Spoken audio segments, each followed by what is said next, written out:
VPN virtual private network. আজকে আমরা যে বিষয়গুলি নিয়ে আলোচনা করব সেগুলি হচ্ছে ভিপিএন ব্যবহার করলে আপনার ফেসবুক আইডি বা পেজের কোনো ক্ষতি হবে কিনা, অথবা আপনার ডিভাইসের কোনো ক্ষতি হচ্ছে কিনা, ভিপিএন ব্যবহার করা ভালো নাকি খারাপ, কিভাবে ভিপিএনটা কাজ করছে এবং কোন ভিপিএনগুলি ভালো হবে আপনার জন্য। তো চলুন কথা না বাড়িয়ে ভিডিও শুরু করা যাক। আমি আছি সূর্য আর আপনারা দেখছেন টেকসান।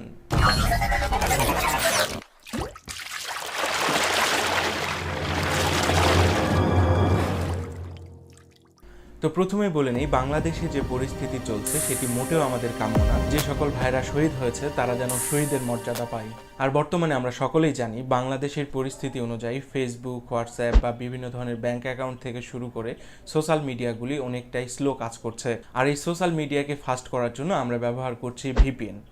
তো প্রথমেই জানা যাক ভিপিএন বিষয়টা কি। ভিপিএনটা হচ্ছে ভার্চুয়াল প্রাইভেট নেটওয়ার্ক। সহজভাবে আমি যদি আপনাকে বোঝাতে চাই, ভিপিএনটা হচ্ছে আপনার একটি পার্সোনাল নেটওয়ার্ক। মনে করেন বাংলাদেশে 10 কোটি ইন্টারনেট ব্রাউজারকারীরা রয়েছে। এই 10 কোটির জন্য 10 কোটি আইপি অ্যাড্রেস থাকে। আর বর্তমানে বাংলাদেশ এই 10 কোটি আইপির উপরে একটি রুলস বসিয়েছে। রুলসটা কি? যেমন ফেসবুক থেকে শুরু করে যতগুলি সোশ্যাল মিডিয়া আছে সেগুলোকে অনেক ধরনের রেস্ট্রিক্টেড করে দিয়েছে, যার ফলে আমরা যখন লোকাল আইপিগুলো থেকে হিট করছি সেগুলি অনেক স্লো কাজ করছে বা অনেক সময় কাজ করছে না। তো ভিপিএন এখানে কি করছে, ভিপিএনটা আপনি অন করে যখন ইন্টারনেটে প্রবেশ করছেন তখন আপনার আইপি অ্যাড্রেসটা চেঞ্জ হয়ে যাচ্ছে।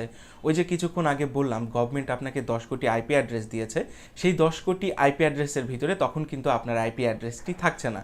তখন আপনি যে কোনো একটি কান্ট্রির আইপি অ্যাড্রেস ইউজ করতে পারছেন, যেমন সিঙ্গাপুর, ইউকে, যতগুলি কান্ট্রি ভিপিএনে শো করে থাকে সেই সকল কান্ট্রির আইপিগুলো আপনারা ব্যবহার করতে পারেন।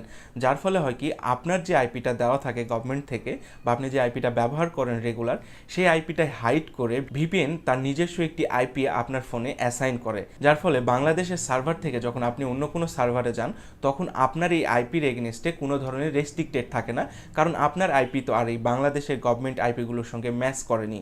তখন অনায়াসে আপনি তখন এই ফেসবুক, ইউটিউব বা যে কোনো সোশ্যাল মিডিয়াটাই ব্যবহার করতে পারছেন কোনো ধরনের ল্যাগ বা স্লো ছাড়া।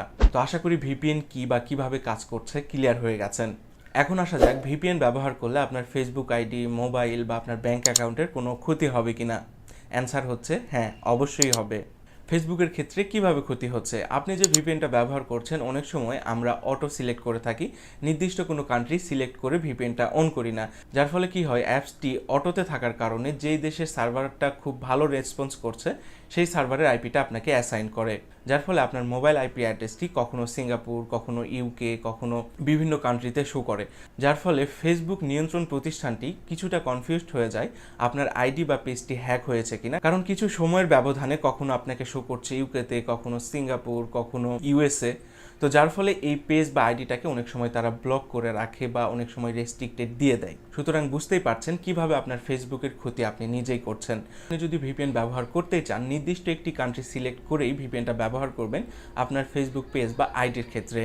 এখন আসা যাক আপনার ফোনে থাকা ব্যাংক অ্যাকাউন্ট বা আপনার ডিভাইসটি কিভাবে ক্ষতিগ্রস্ত হতে পারে। দেখুন, বর্তমানে প্লে স্টোরে গিয়ে যদি আপনি ভিপিএন লিখে সার্চ দেন অসংখ্য ভিপিএন পেয়ে যাবেন। তার 30% বা 20% ভিপিএন রয়েছে যেগুলো আপনার হ্যাকাররা তৈরি করে থাকে।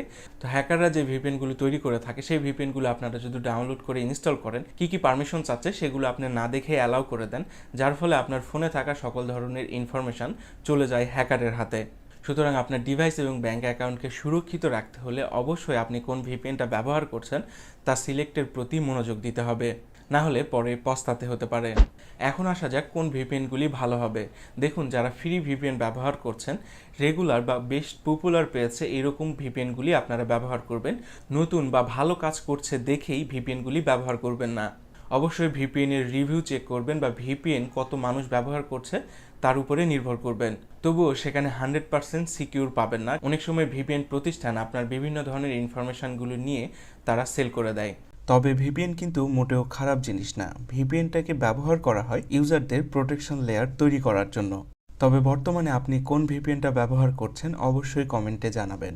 তো আমার কাছে যদি ভালো একটি সাজেশনের কথা বলেন তাহলে আমি বলবো, ভাই কিছু টাকা হলেও পেইড ভিপিএনগুলি ব্যবহার করেন। তো যারা ভিপিএনটাকে পারচেস করে ব্যবহার করতে চাচ্ছেন, কোথা থেকে ক্রয় করবেন, কিভাবে ক্রয় করবেন, পুরো প্রসেসটাই দেখানো হবে এই ভিডিওতে।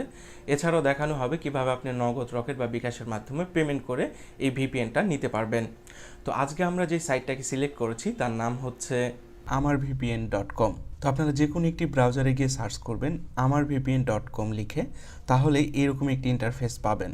তো দেখতেই পাচ্ছেন প্রিমিয়াম ভার্সনের যতগুলি ভিপিএন রয়েছে প্রায় সবগুলি ভিপিএনই পেয়ে যাবেন এই ওয়েবসাইটে। তো আপনারা যে ভিপিএনটা পারচেস করতে চাচ্ছেন সেই ভিপিএনটাতে ট্যাপ করলেই দেখতে পারবেন তার প্রাইস কেমন। তবে আজকে আমরা যে ভিপিএনটা পারচেস করব তার নাম হচ্ছে IPVanish VPN। তো এই ভিপিএনটা আমরা পারচেস করব যার মান্থলি খরচ পড়বে 150 টাকা, আর যদি আপনারা ইয়ারলি পারচেস করেন সেক্ষেত্রে আপনার খরচ আসবে 1600 টাকার মতো। তো স্ক্রিনে দেখছেন হোয়াটসঅ্যাপ আইকন, সেখানে যদি আপনারা ক্লিক করেন তাদের সঙ্গে সরাসরি চ্যাট করতে পারবেন। তো আমি আপনাদেরকে বলে রাখছি তাদের সঙ্গে আগে হোয়াটসঅ্যাপে চ্যাটিং করে ক্লিয়ার হয়ে নেবেন আপনি যে ভিপিএনটা পারচেস করতে চাচ্ছেন সেটি আছে কিনা তাদের স্টকে এবং প্রাইস কেমন, সেই সব কিছু কনফার্ম হওয়ার পর প্রোডাক্টটি অর্ডার দিবেন। তো এখানে আমি আমার মতো করে তাদের সঙ্গে চ্যাটিং করে ক্লিয়ার হয়ে নিচ্ছি। আপনাদের মনে যদি কোনো কনফিউশন থাকে সেটি অবশ্যই ক্লিয়ার হয়ে নেবেন। তো এখন তারা আমাকে পেমেন্ট মেথড দিয়ে দিয়েছে, তো আমি নগদে পেমেন্ট করব। তাদের নগদ নাম্বারটি আমি কপি করছি, তো সরাসরি চলে যাচ্ছে আমার নগদ অ্যাকাউন্টে। নগদ অ্যাকাউন্টে গিয়ে তাদের নাম্বারে সেন্ড মানি করছি। তো সেন্ড মানি করা কমপ্লিট হয়ে গেলে এই ইন্টারফেসটির একটি স্ক্রিনশট নেবেন এবং তাদের SMS এ গিয়ে সেন্ড করবেন। তো তারা 2 মিনিট সময় চেয়েছে, এই ফাঁকে আমি আমার অ্যাপসটি নামিয়ে নিব। তো আপনারা প্লে স্টোরে গিয়ে যে ভিপিএনটা পারচেস করবেন সেই ভিপিএনটা ডাউনলোড করে নেবেন। তো আমি এখন IPVanish VPNটা ডাউনলোড করে নিচ্ছি। ডাউনলোড করার পর আপনার অ্যাপসটি যদি ওপেন করেন এইরকম একটি ইন্টারফেস পাবেন, আপনি লগ ইন করতে পারবেন। এছাড়াও ফ্রি ট্রায়াল আছে, সেটা আপনারা ব্যবহার করতে পারবেন। তো যেহেতু আমি প্রোডাক্টটি পারচেস করেছি সুতরাং আমি সরাসরি লগ ইন করবো। তো আবারও চলে গেলাম তাদের হোয়াটসঅ্যাপ চ্যাটিং এসে দেখলাম তারা একটি জিমেইল এবং পাসওয়ার্ড আমার সঙ্গে শেয়ার করেছে এবং তাদের নিয়মগুলিও তারা বলে দিয়েছে। তো আমি ইমেল এবং পাসওয়ার্ডটি কপি করে নিয়ে এসে লগইন অপশানে ক্লিক করছি। তো লগইনে গিয়ে আমি জিমেইল এবং পাসওয়ার্ড দিয়ে আমার আইডিটি কনফার্ম করছি। তো এখন সরাসরি আমি ভিপিএনটা অন করব না, আগে আপনাদেরকে দেখাবো ভিপিএনটা কাজ করছে কিনা। তো এখন চেক করা যাক আমার ফোনের আইপি কি রয়েছে। তো সরাসরি আপনার ব্রাউজারে গিয়ে সার্চ করবেন হোয়াট ইজ মাই আইপি, তাহলে যে ওয়েবসাইটটা আসবে সেখানে ক্লিক করলে আপনার আইপি এবং লোকেশনটা বলে দিবে। তো এই যে দেখতে পাচ্ছেন আমার আইপি এবং লোকেশনটা বাংলাদেশে শো করছে। তো এখন আমরা ভিপিএনটা অন করে দেখব আমাদের ভিপিএনটা কাজ করছে কিনা। তো সরাসরি চলে যাব ভিপিএন অ্যাপসের ভিতরে গিয়ে আমরা যে কোনো একটি কান্ট্রি সিলেক্ট করব। তো আমরা সিলেক্ট করছি অস্ট্রেলিয়া সিলেক্ট করার সঙ্গে সঙ্গে আমাদের ভিপিএনটা কিন্তু অন হয়ে গেছে এবং নিচে লক্ষ্য করবেন একটি আইপি অ্যাড্রেস আমাকে অ্যাসাইন করেছে। তো এই আইপি অ্যাড্রেসটা আসলে কাজ করছে কিনা সেটি কিভাবে চেক করব, আবার আমি ক্রোম ব্রাউজারে গিয়ে সার্চ করছি হোয়াট ইজ মাই আইপি। সেখানে সাইটটাতে প্রবেশ করলেই দেখতে পারবেন আমার আইপিটা কিন্তু চেঞ্জ হয়েছে এবং আমার লোকেশনটাও কিন্তু চেঞ্জ হয়েছে। সুতরাং এই ভিপিএনটা 100% কাজ করছে। তো আপনারা চাইলে খুব সহজে এভাবে ভিপিএনটা পারচেস করতে পারেন। তো ভিডিওর ইনফরমেশনটা যদি ভালো লেগে থাকে অবশ্যই লাইক, কমেন্ট আর চ্যানেলটিকে সাবস্ক্রাইব করতে ভুলবেন না।